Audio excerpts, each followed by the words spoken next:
Thank you all for being here. We will straight up continue with another panel discussion regarding a very interesting issue of utmost importance, if you want my opinion, especially for young people, regarding entrepreneurship during a recession.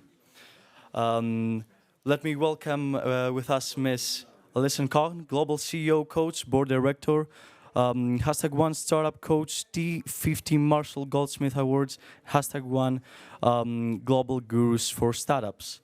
With us, of course, we have Hossein Rahnama, founder and CEO of Flybits and professor at the MIT Media Lab of Toronto Metropolitan University. Thank you. We're grateful that we have you here, and you may take the floor and start the panel. Thank you. Thank you. Thank you so much. Hi, everybody. My name is Alisa Cohn. I'm an executive coach. I've been a coach for 22 years, so I've seen a number of downturns. I work a lot with startups, and I'm the author of this book. It's called From Startup to Grown Up.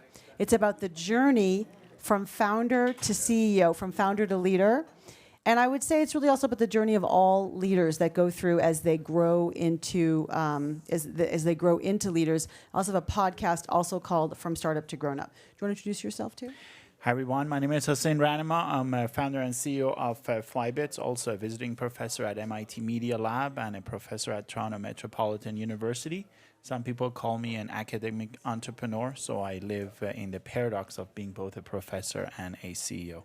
I love it. I love it. So you have all bases covered here, right? You have a coach who consults to entrepreneurs and an author, and then you have an academic and actually an entrepreneur himself. So we're going to talk about sort of entrepreneurship during a downturn, during a difficult macro environment. And I'm going to just start off with a few comments, and then I think that Hossein can talk about some examples that he's really living. So I would just say that this is my second downturn as an executive coach. I was also part of the 2008-2009 downturn in the macroeconomy. And I would say it's really a time for leadership. Of course, leadership is my interest and my trait and my passion, and I think leadership makes a big difference when it comes to leading a venture, leading certainly a startup during a downturn. And I think that leadership means a lot of different things at this time.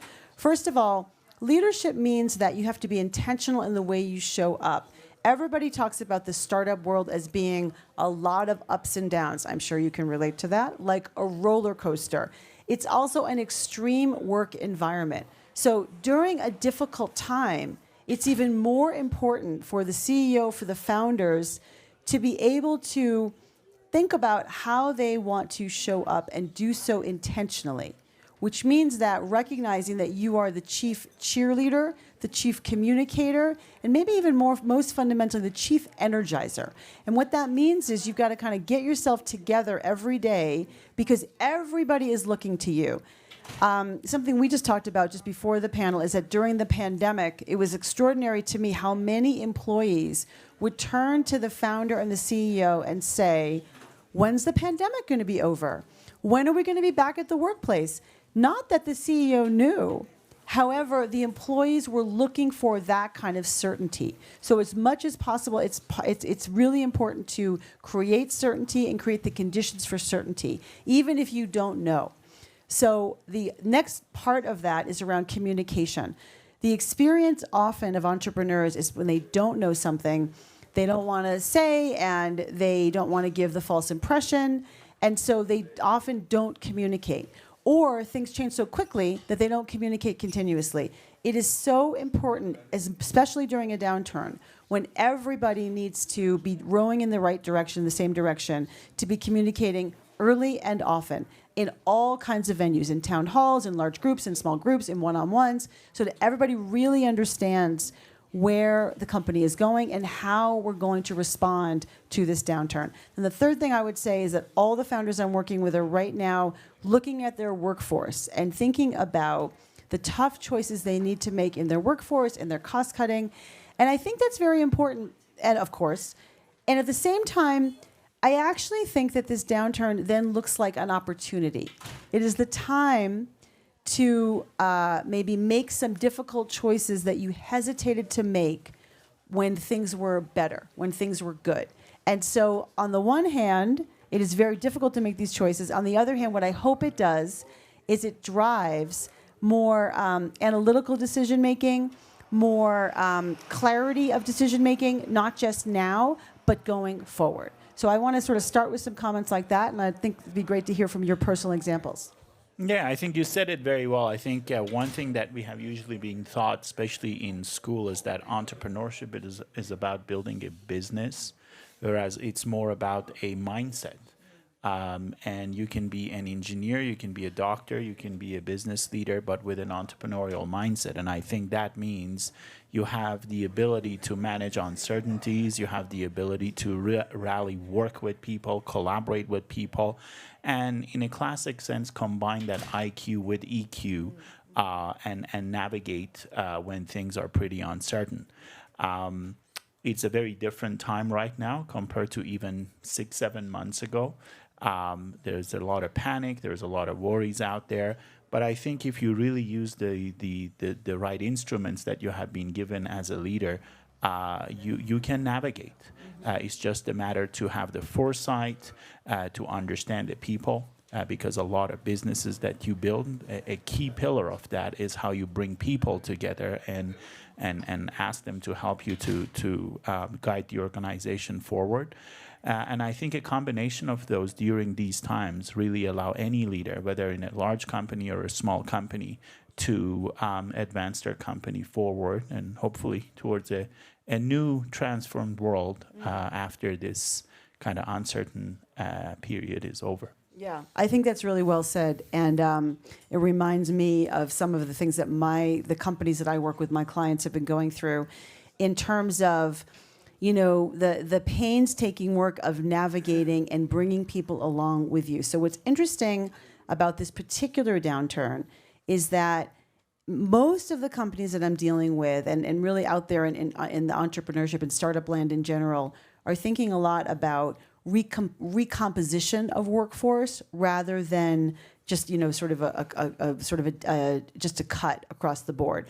So it's like, first of all, getting to profitability is becoming much more important, obviously, than just growth at all costs. That's a very big shift. Second of all, it's about not just trimming the workforce in some areas and stopping investment in some areas, but at the same time bringing on more people and more skills in other areas, which are so important to be building right now in line with the economic environment. And the third thing is about really, it's communicating with those people who are both coming and going and also onboarding. And I think that 2023 is going to be the year of the manager, where the manager is going to be responsible for onboarding people, for communicating, for making sure that everybody's on the same page, because it's really a moment, you know, the cliche is to do more with less. And that cliche happens to be true this year, around this year and maybe in the years to come, about how to do more with less. And that's required from the manager. And so one of my clients, for example, has, although they have been making some cuts in their workforce and adding strategically other people, they've been actually doubling down on training and making sure their managers are becoming, quote unquote, world-class managers, recognizing that a key role right now in entrepreneurship.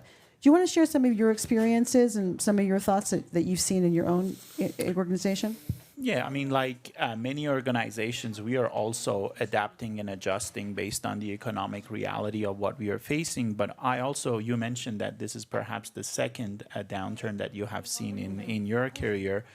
I would see it as a great period to rebuild and reinvent organizations. There's always the reactive way of looking at a business. You know, a lot of founders and CEOs are going through that right now in terms of cost cutting and, you know, trying to figure out how to do hybrid work, a reality and productive. But I also, at the same time, I think smart companies that I see is that during this time, they have that foresight. How do I really come out of this pandemic strong? It's not a recession yet, but this economic downturn. And then when it's done and a new reality is here, I am way ahead of all my competitors. And I think that is a good way of really building a synergy between how you build for the future, but also at the same time taking care of the foundations of your business, which is cost and the people. And empowering people during this time is going to be very important. First of all, it's a great period to keep investing in your people, giving them interdisciplinary talents that are well needed to advance the company, having people that are not, following the old rules of running the organization on a two-dimensional org chart, but based on the reality and the dynamics of social collaboration. And figuring those things out, I think allows any founder to move their company to the next level of growth. And for me, frankly, as a personal experience, it has been interesting to be both part of a university and also a startup, because bringing these two paradoxes together will allow you to run the company in an interesting way. You have a discovery-based, creative way of looking at things and trying to look at things from outside the box point of view. But at the same time, you can shift your mindset and then try to really look at the foundational aspects of the business. And bringing these two together, although not easy, will allow you to hopefully manage your business effectively. I love what you just said, especially that point about social collaboration and how critical that skill is right now, about getting people to work together, even if they're not in the office, even if they are in a hybrid situation, far flung around the world. Thinking about how do you create a culture of that kind of collaboration. And I would add clear roles and responsibilities, clear process. One of my companies just recently, really did a massive push around process and structure, because what the founder I coached, told me was, it used to be that we would hire people and then not train them. So what we were left with was untrained people who didn't know which direction to go in. And so they realized their mistake and really have gone overboard in clarifying process, roles, and responsibilities, the way to work together, the need and the culture around collaboration. Have you experienced anything like that around sort of the need for more process and more structure and clarity? A new way of introducing those processes, because at least if you think about the structure and the DNA of a startup before this, phase, it was all about, especially if you were in the tech sector, it was all about keep growing, keep investing, put the cash back to the company to grow. And that really resulted in fast-growing companies that a lot of people worked in silos. Right. And you had engineers, you had creative people, you have designers that they really had no idea what the company's mission is, but they were very much focused on features and functions. If you keep adding processes to that, it's just going to make things worse. But if you combine processes with this new way of de-siloing your staff and really giving them the ability to truly understand the business end-to-end on a 360 view, so even if an engineer writes a code, they understand why they are writing it. Right. What is it going to do for the business, for the customer, for the economy?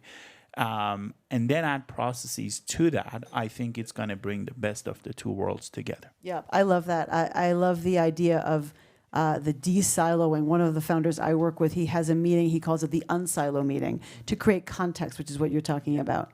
I love that. So I think maybe just maybe a final word from me and then from you, and then if there are any questions. Maybe the last thing I'll say, just if I can leave you with one thing, I would just say again, it's so important to invest in your managers. They're the ones who are running the day-to-day programs, the day-to-day initiatives, and they're the ones who are going to help you hit deadlines and help you be operationally excellent. And the time is now for operational excellence as you're trying to maintain runway and maintain your company and, to your point, build as we move into this downturn and then ultimately, like with everything, out of this downturn. Yeah, I think if I have a final word for leaders and growth leaders is your number one priority is to develop trust with your team. Although it may be a cliche and we keep hearing the word trust, but if you really build that trusted relationship with your staff and then helping them to empower and helping them to really guide the company forward, that social dynamics that you create in your team will really allow you to guide the company forward. I love it. Anyone have any questions? Oh, yes, Miss. A couple of quick questions. job is a very sort of lonely job, how do one motivate himself or herself? And secondly, if you can tell us more about offers tools or Oh, that's a great question. Do you want to start with the CEO question? I mean, being a CEO is always a lonely job, and I think usually it's not a good idea to open up and go to the board and collaborate, in such an open way. Also, you cannot do that with your staff. That's the reality. But if a CEO can surround herself or himself with good mentors, Alisa is a great example, and also with trusted people that can help that individual during those lonely times, I think it's going to be important. It's that social network that you create around yourself that allows you to manage lonely times like that. Very well said. Thank you for asking about my book, From Startup to Grown Up. It's divided into 3 sections: managing you, which was the point you just made, managing them, managing the team, and then managing the business. It also has in the back of the book 14 scripts to help you get your mouth around the words of delicate conversations, difficult conversations, so that you can have the words that you need to have difficult discussions. And yes, it is filled with tools about how specifically you manage yourself. So to your point, how do you stay upbeat? How do you manage your imposter syndrome, which is normal in entrepreneurship? The feeling like, oh, I'm not doing it right, or a real CEO would be able to handle this. How do you manage your mental energy?